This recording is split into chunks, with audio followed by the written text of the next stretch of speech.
लोक चौधरी सर, मेरा एक क्वेश्चन है। सर, हमारे बाबा जी को कब्ज बहुत ज़्यादा बनती है, तो सर क्या हम पानी की मात्रा को ज़्यादा बढ़ा दें तो आराम मिल जाएगा उनको? बाबा जी यानी बुजुर्ग आदमी, जीरियाट्रिक एज ग्रुप 70-80 साल के व्यक्ति को कब्जियत बहुत बनती है। क्या अगर पानी की मात्रा दुगनी तिगनी कर दे तो कॉन्स्टिपेशन में रिलीफ मिलेगा और लैट्रिन आसानी से एक बार में हो जाएगी? अच्छा सवाल है।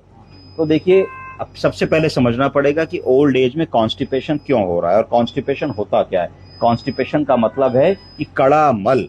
मल का मतलब कि आपने जो भी भोजन मुंह में खाया, मुंह में आपने चबाया, मुंह में थूक था, बोलस बना, बोलस बन के मुंह से डाइजेस्टिव एंजाइम्स उसको मिलनी शुरू हुई, खाने के रास्ते से इसोफेगस से वो चीज पेट के अंदर आ गई, पेट में भी बहुत सारी डाइजेस्टिव एंजाइम्स उसको मिली, ट्रिप्सिन, कीमोट्रिप्सिन, बहुत सारी चीजें मिली जिसके एक्शन से वो खाना आपका पचना शुरू हुआ, बाइल मिला और पच करके फिर और आगे बढ़ा, फिर आगे बढ़ करके छोटी आंत में आया।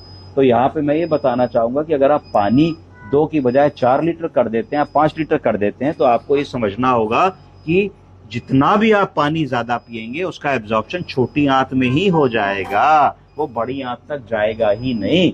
और पॉटी की कंसिस्टेंसी को पतला करने के लिए हमको बड़ी आंत में जो मल बचा है उसको गीला करना पड़ेगा।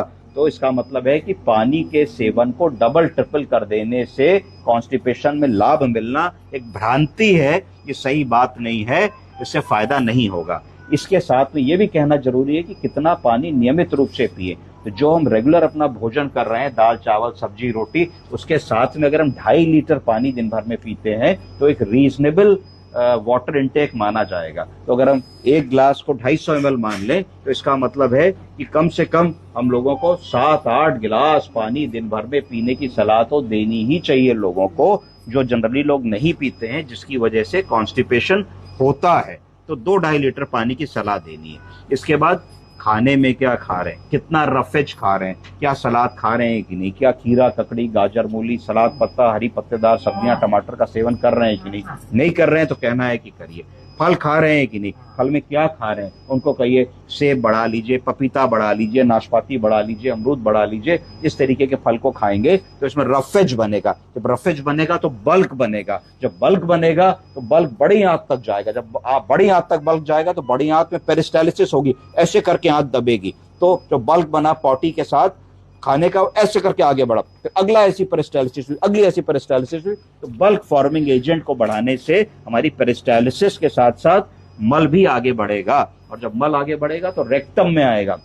जब रेक्टम में आएगा तो आपको उनको ये भी बताना है कि क्या करेक्ट पोजीशन है जिससे आप प्रॉपरली मल को बाहर निकाल सकते हैं, डिफिकेट कर सकते हैं। आजकल जनरली सब घरों में वेस्टर्न टॉयलेट्स होते हैं, तो अगर वेस्टर्न टॉयलेट का उपयोग कर रहे हैं तो उनको बताना है कि वेस्टर्न टॉयलेट पे बैठ करके आपको थोड़ा सा फ्रंट बेंड करना है और आपको ऐसे करके पेट पे प्रेशर एक्सर्ट करना है। अगर आप ऐसा करते हैं तो आप इजीली डिफिकेट हो जाएंगे और आपको पता लग जाएगा कि एक पोजीशन ऐसी बन रही है जिसमें इंट्रा एब्डोमिनल प्रेशर बढ़ता है, रेक्टम पे दबाव पड़ता है और आसानी से हमारा डिफिकेशन या पॉटी हो जाती है। इसके बाद भी अगर पॉटी नहीं हो रही है तो फिर सपोजिटरी या फिर कुछ लग्जेटिव्स, ऐसी दवाएं जिनसे मल का कंसिस्टेंसी पतली हो जाती है, उनको देने के बारे में आप अपने चिकित्सक से एक सलाह ले सकते हैं। आप समझे? जी सर, थैंक यू सर।